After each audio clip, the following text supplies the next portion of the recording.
कवचं ध्यानम् उदयाचलमागत्य वेदरूपमनामयं तुष्टावपरया भक्ता वालखिल्यादिभिर्वृतं देवसुरैः सदा वन्द्यं ग्रहैश्च परिवेष्टितं ध्यायन् स्तवन् पठन् नाम यः सूर्यकवचं सदा।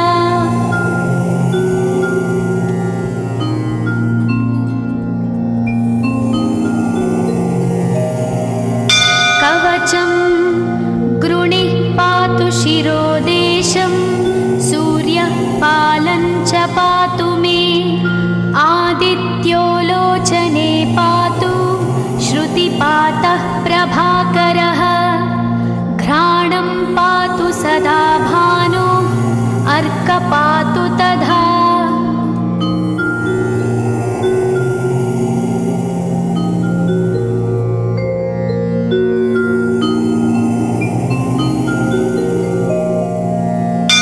जिह्वं पातु जगन्नाथः कण्ठं पातु विभावसु स्कन्धौ ग्रहपतिः पातु भुजौ पातु प्रभाकरः अहस्करः पातु हस्तौ हृदयं पातु भानुमान्।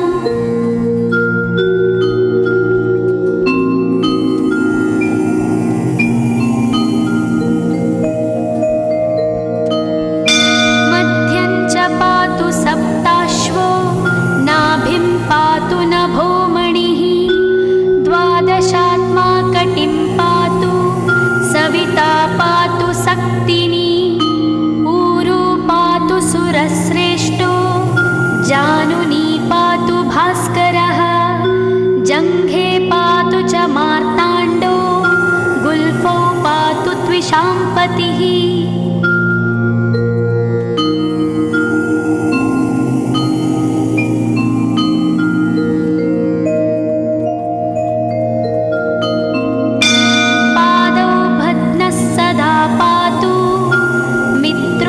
सकलं वपुः वेदत्रयात्मकस्वामिन् नारायण जगत्पते आयतयामं तं कञ्ची द्वेदरूपः प्रभाकरः स्तोत्रेणानेन सन्तुष्टो वालखिल्यादिभिर्वृतः।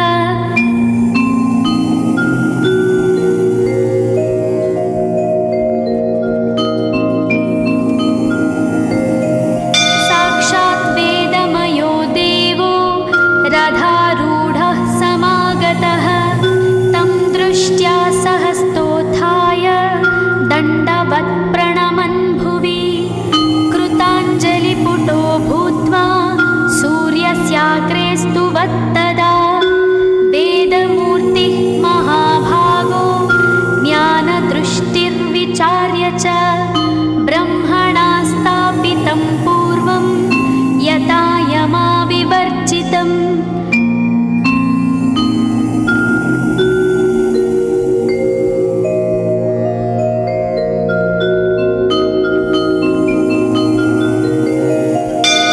सत्त्वप्रधानं शुक्लाख्यं वेदरूपमनामयं शब्दब्रह्ममयं वेदं सत्कर्म ब्रह्मवाचकं मुनिमध्यापयामास प्रथमं सविता स्वयं तेन प्रथमदत्तेन वेदेन परमेश्वरः यज्ञवल्क्यो मुनिश्रेष्ठः कृतकृत्यो भवत्तदा।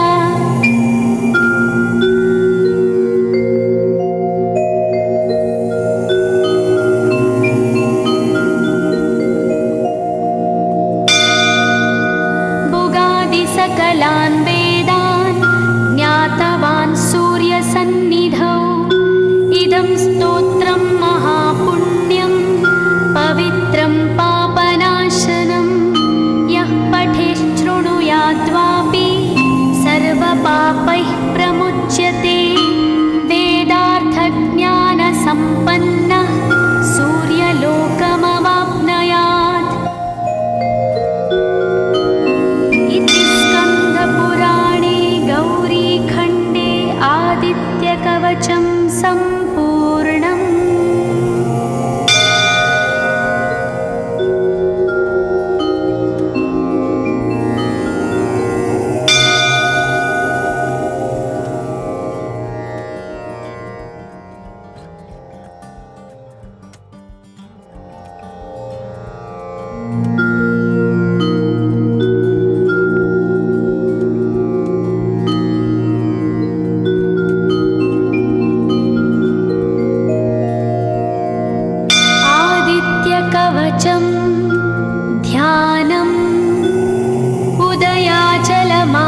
ग्रहैश्च परिवेष्टितं ध्यायन् स्तवन् पठन् नाम यः सूर्यकवचं सदा।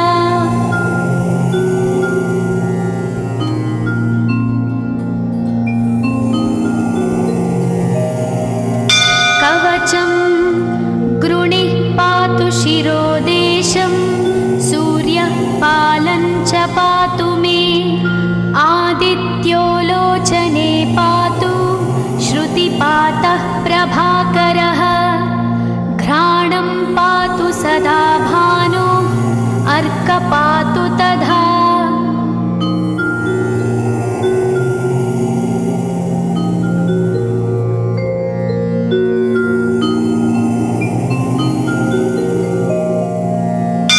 जिह्वं पातु जगन्नाथः कण्ठं पातु विभावसु स्कन्धौ ग्रहपतिः पातु भुजौ पातु प्रभाकरः अहस्करः पातु हस्तौ हृदयं पातु भानुमान्।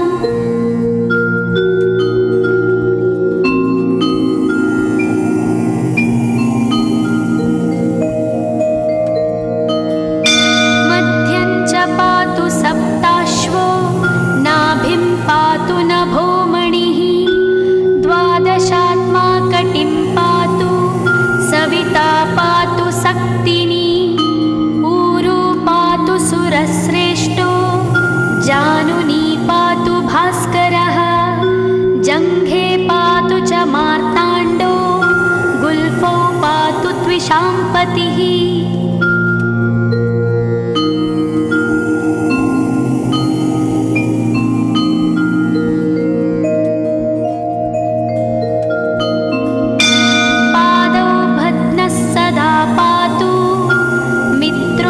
सकलं वपुः वेदत्रयात्मकस्वामिन् नारायण जगत्पते आयतयामं तं कञ्ची द्वेदरूपः प्रभाकरः स्तोत्रेणानेन सन्तुष्टो बालखिल्यादिभिर्वृतः।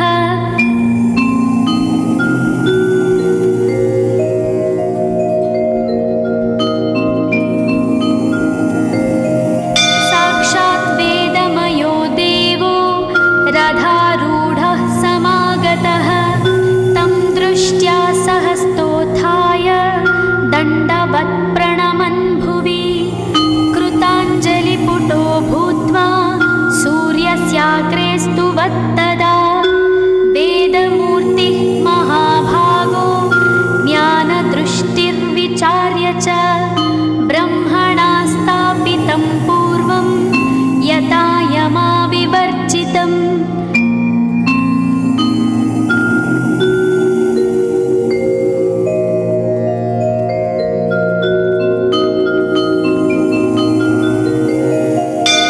सत्त्वप्रधानं शुक्लाख्यं वेदरूपमनामयं शब्दब्रह्ममयं वेदं सत्कर्म ब्रह्मवाचकं मुनिमध्यापयामास प्रथमं सविता स्वयं तेन प्रथमदत्तेन वेदेन परमेश्वरः यज्ञवल्क्यो मुनिश्रेष्ठः कृतकृत्यो भवत्तदा।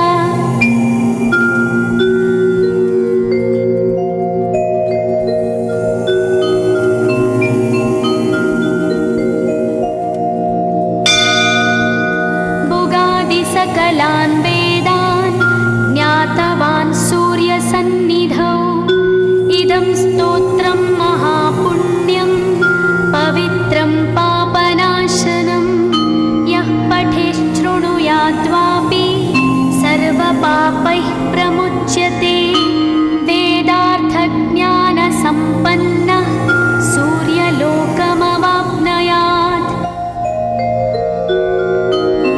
इति स्कन्दपुराणे गौरीखण्डे आदित्यकवचं सम्पूर्णम्।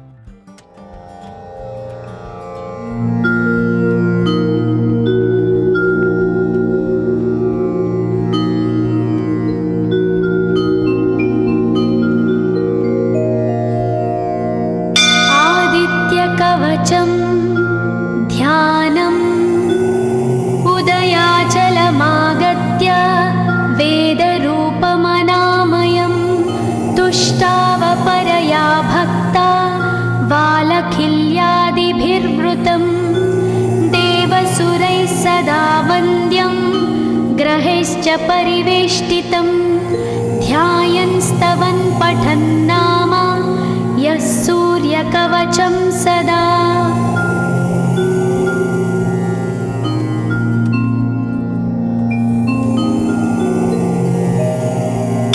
कवचं गृणिः पातु शिरोदेशं सूर्यः पालं च पातु मे आदित्यो लोचने पातु श्रुतिपातः प्रभाकरः घ्राणं पातु सदा भानो अर्कपातु तथा।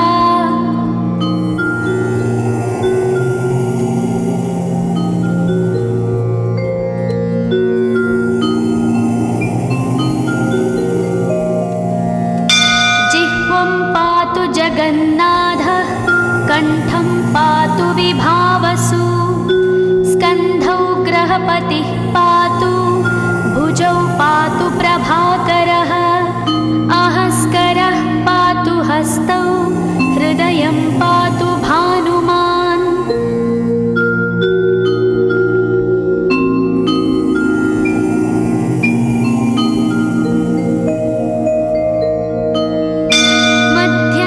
पातु सप्ताश्वो नाभिं पातु नभोमणिः द्वादशात्मा कटिं पातु सविता पातु सक्तिनी ऊरू पातु सुरश्रेष्ठो जानुनी पातु भास्करः जङ्घे पातु च मार्ताण्डो गुल्फौ पातु त्विषाम्पतिः।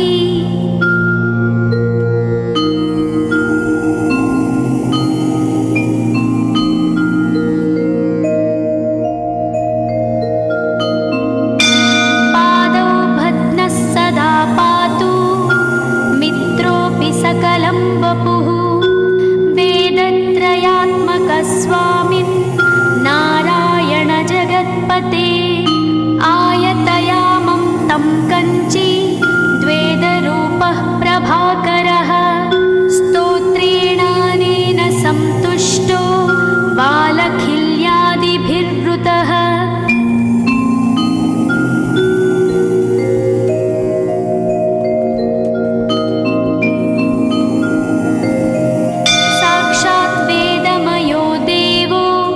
रथारूढः समागतः तं दृष्ट्या सहस्तोत्थाय दण्डवत् प्रणमन् भुवि कृताञ्जलिपुटो भूत्वा सूर्यस्याग्रे स्तुवत्तदा वेदमूर्तिः महाभागो ज्ञानदृष्टिर्विचार्य च ब्रह्मणा स्थापितं पूर्वं यथा यमाविवर्जितम्।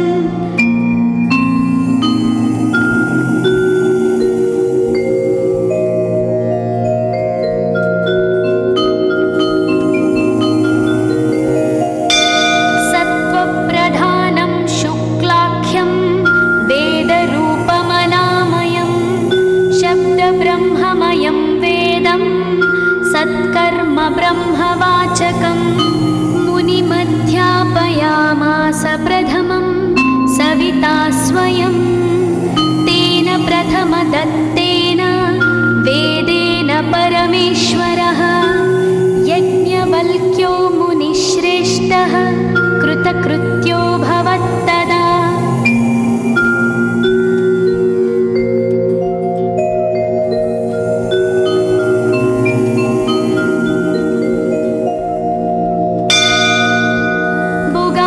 सकलान् वेदान् ज्ञातवान् सूर्यसन्निधौ इदं स्तोत्रं महापुण्यं पवित्रं पापनाशनं यः पठेच्छृणुयाद्वापि सर्वपापैः प्रमुच्यते वेदार्थज्ञानसम्पन्नः सूर्यलोकमवाप्नुयात्।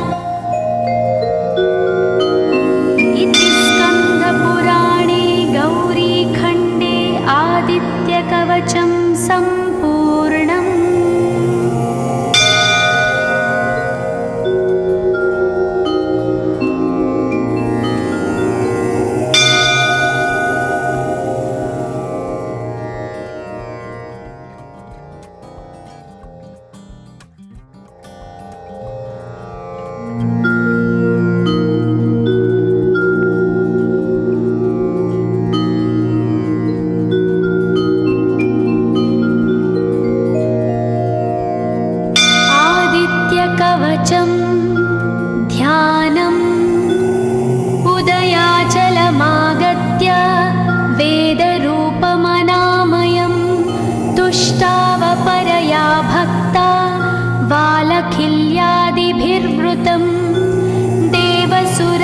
सदा वन्द्यं ग्रहैश्च परिवेष्टितं ध्यायन् स्तवन् पठन् नाम यः सूर्यकवचं सदा।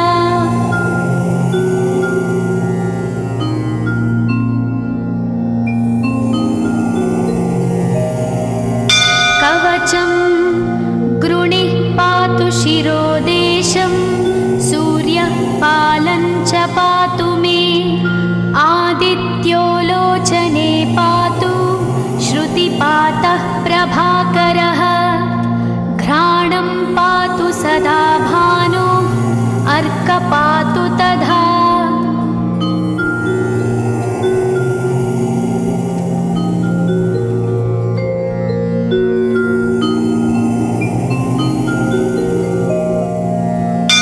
जिह्वं पातु जगन्नाथः कण्ठं पातु विभावसु स्कन्धौ ग्रहपतिः पातु भुजौ पातु प्रभाकरः अहस्करः पातु हस्तौ हृदयं पातु भानुमान्।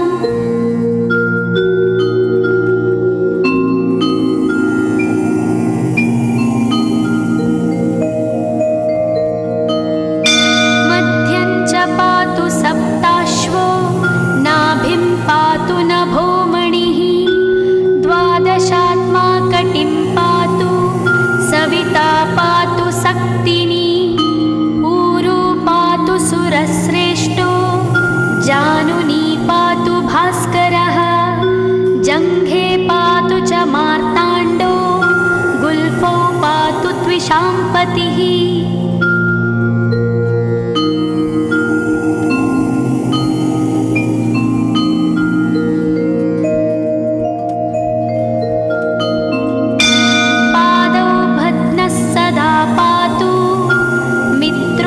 सकलं वपुः वेदत्रयात्मकस्वामिन् नारायण जगत्पते आयतयामं तं कञ्ची द्वेदरूपः प्रभाकरः स्तोत्रेणानेन सन्तुष्टो बालखिल्यादिभिर्वृतः।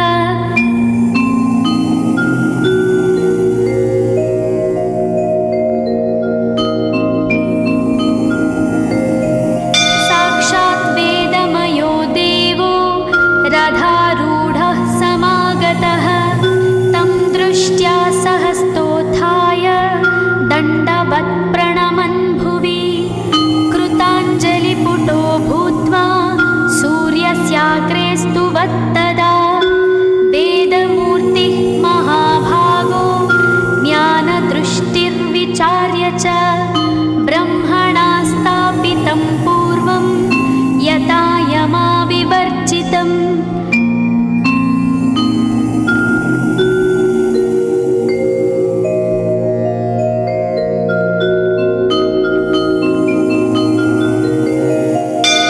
सत्त्वप्रधानं शुक्लाख्यं वेदरूपमनामयं शब्दब्रह्ममयं वेदं सत्कर्म ब्रह्मवाचकम् मुनिमध्यापयामास प्रथमं सविता स्वयं तेन प्रथमदत्तेन वेदेन परमेश्वरः यज्ञवल्क्यो मुनिश्रेष्ठः कृतकृत्यो भवत्तदा।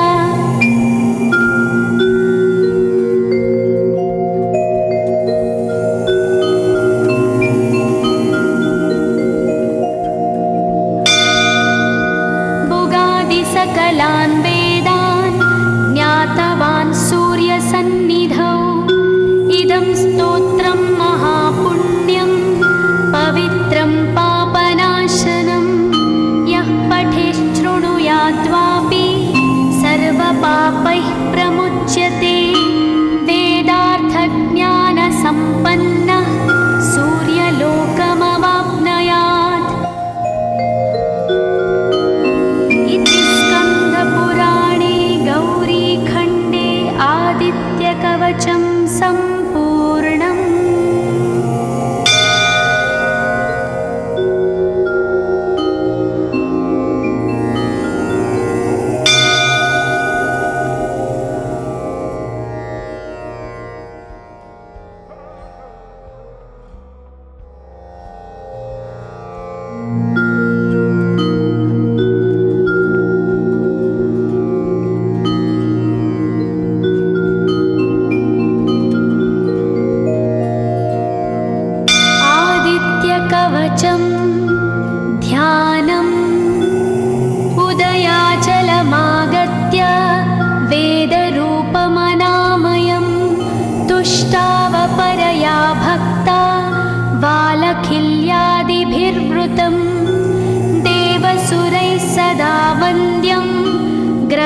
च परिवेष्टितं ध्यायन् स्तवन् पठन् नाम यः सूर्यकवचं सदा।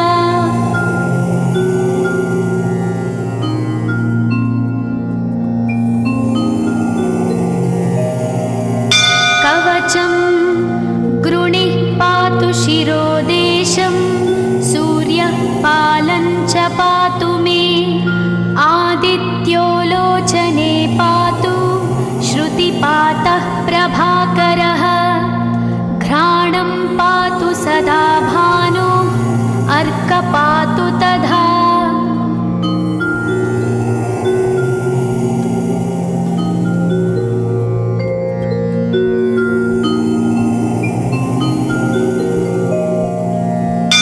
जिह्वं पातु जगन्नाथः कण्ठं पातु विभावसु स्कन्धौ ग्रहपतिः पातु भुजौ पातु प्रभाकरः अहस्करः पातु हस्तौ हृदयं पातु भानुमान्।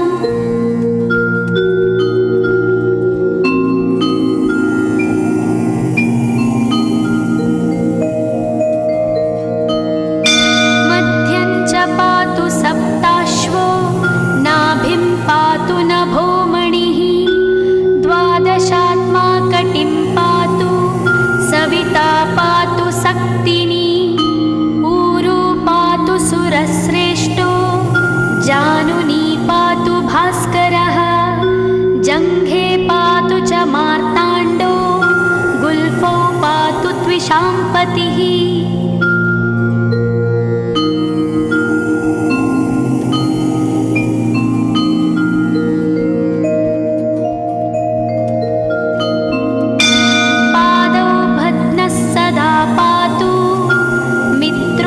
सकलं वपुः वेदत्रयात्मकस्वामिन् नारायण जगत्पते आयतयामं तं कञ्ची द्वेदरूपः प्रभाकरः स्तोत्रेणानेन सन्तुष्टो बालखिल्यादिभिर्वृतः।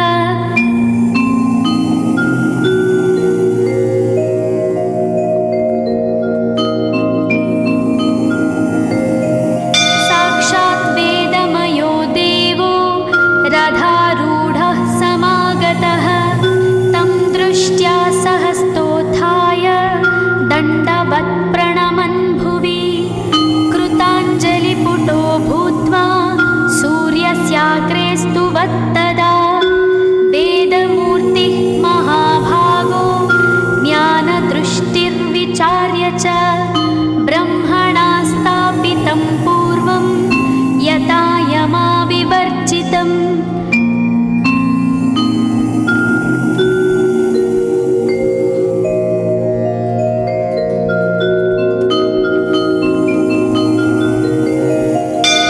सत्त्वप्रधानं शुक्लाख्यं वेदरूपमनामयं शब्दब्रह्ममयं वेदं सत्कर्म ब्रह्मवाचकम् मुनिमध्यापयामास प्रथमं सविता स्वयं तेन प्रथमदत्तेन वेदेन परमेश्वरः यज्ञवल्क्यो मुनिश्रेष्ठः कृतकृत्यो भवत्तदा।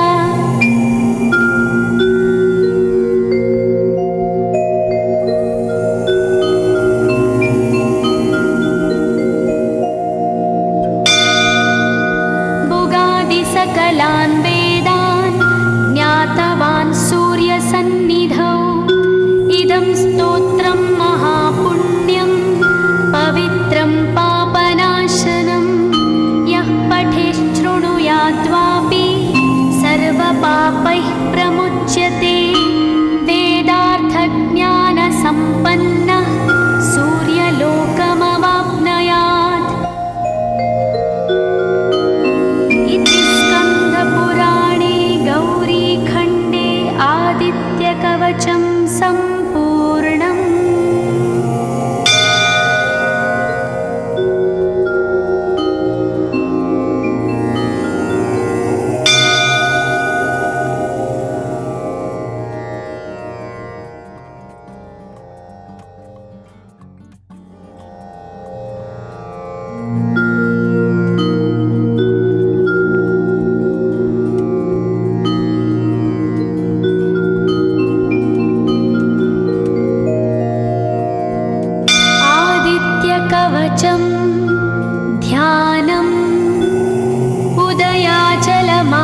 कवचैश्च परिवेष्टितं ध्यायन् स्तवन् पठन् नाम यः सूर्यकवचं सदा।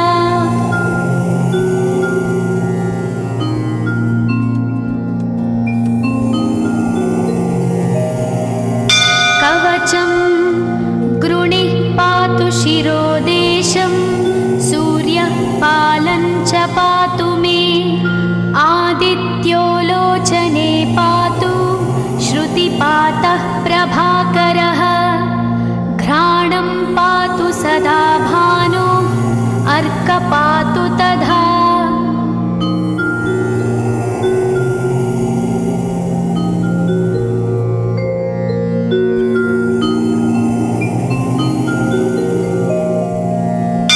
जिह्वं पातु जगन्नाथः कण्ठं पातु विभावसु स्कन्धौ ग्रहपतिः पातु भुजौ पातु प्रभाकरः अहस्करः पातु हस्तौ हृदयं पातु भानुमान्।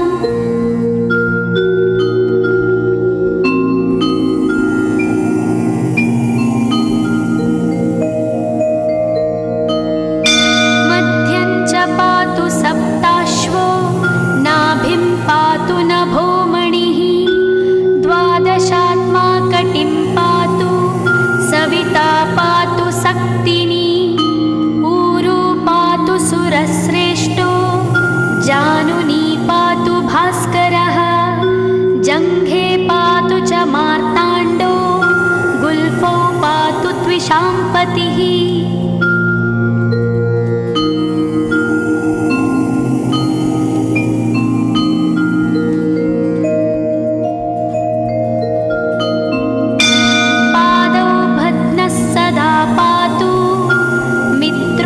सकलं वपुः वेदत्रयात्मकस्वामिन् नारायण जगत्पते आयतयामं तं कञ्ची द्वेदरूपः प्रभाकरः स्तोत्रेणानेन सन्तुष्टो बालखिल्यादिभिर्वृतः।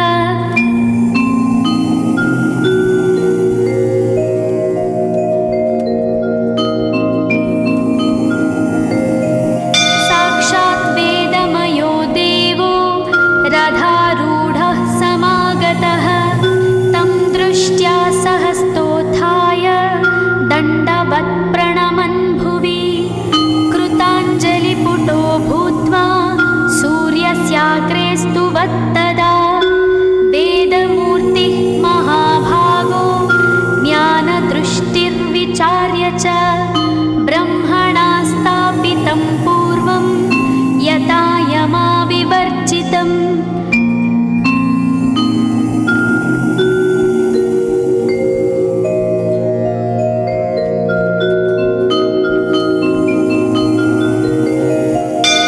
सत्त्वप्रधानं शुक्लाख्यं वेदरूपमनामयं शब्दब्रह्ममयं वेदं सत्कर्म ब्रह्मवाचकं मुनिमध्यापयामास प्रथमं सविता स्वयं तेन प्रथमदत्तेन वेदेन परमेश्वरः यज्ञवल्क्यो मुनिश्रेष्ठः कृतकृत्यो भवत्तदा।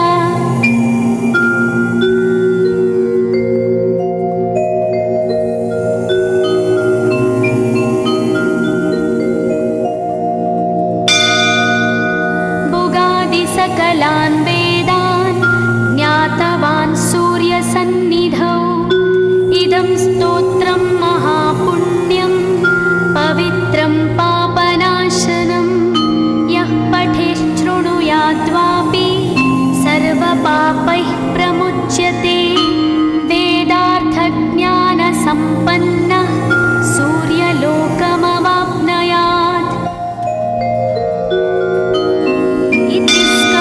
पुराणे गौरीखण्डे आदित्यकवचं सम्पूर्णम्।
वाचं गृणिः पातु शिरोदेशं सूर्यः पालं च पातु मे आदित्यो लोचने पातु श्रुतिपातः प्रभाकरः घ्राणं पातु सदा भानु अर्कपातु तथा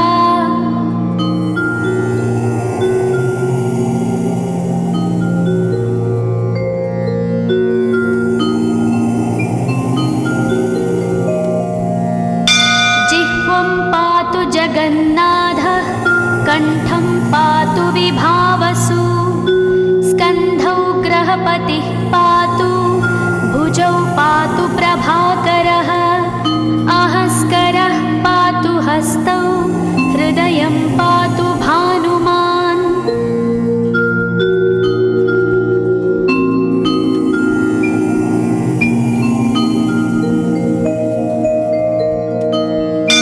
मध्यं च पातु सप्ताश्वो नाभिं पातु नभोमणिः द्वादशात्मा कटिं पातु सविता पातु सक्तिनी ऊरू पातु सुरश्रेष्ठो जानुनी पातु भास्करः जङ्घे पातु च मार्ताण्डो गुल्फौ पातु त्विषाम्पतिः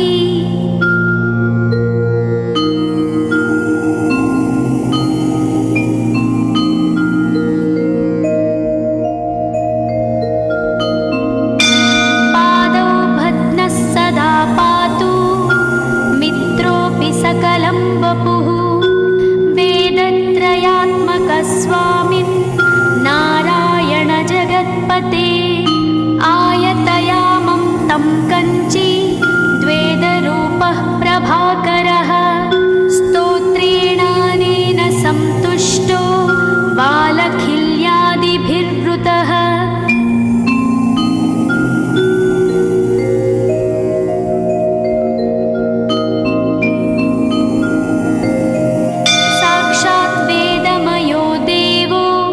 रथारूढः समागतः तं दृष्ट्या सहस्तोत्थाय दण्डवत् प्रणमन् भुवि कृताञ्जलिपुटो भूत्वा सूर्यस्याग्रे स्तुवत्तदा वेदमूर्तिः महाभागो ज्ञानदृष्टिर्विचार्य च ब्रह्मणा स्थापितं पूर्वं यथा यमाविवर्जितम्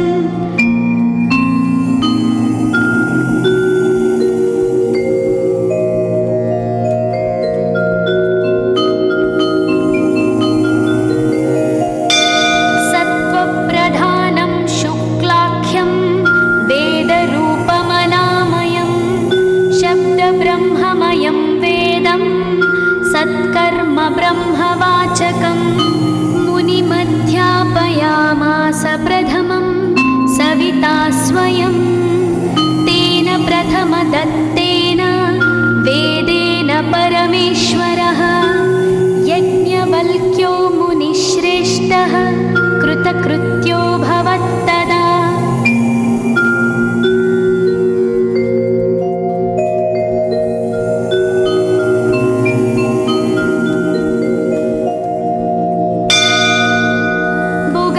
सकलान् वेदान् ज्ञातवान् सूर्यसन्निधौ इदं स्तोत्रं महापुण्यं पवित्रं पापनाशनं यः पठेच्छृणुयाद्वापि सर्वपापैः प्रमुच्यते वेदार्थज्ञानसम्पन्नः सूर्यलोकमवाप्नुयात्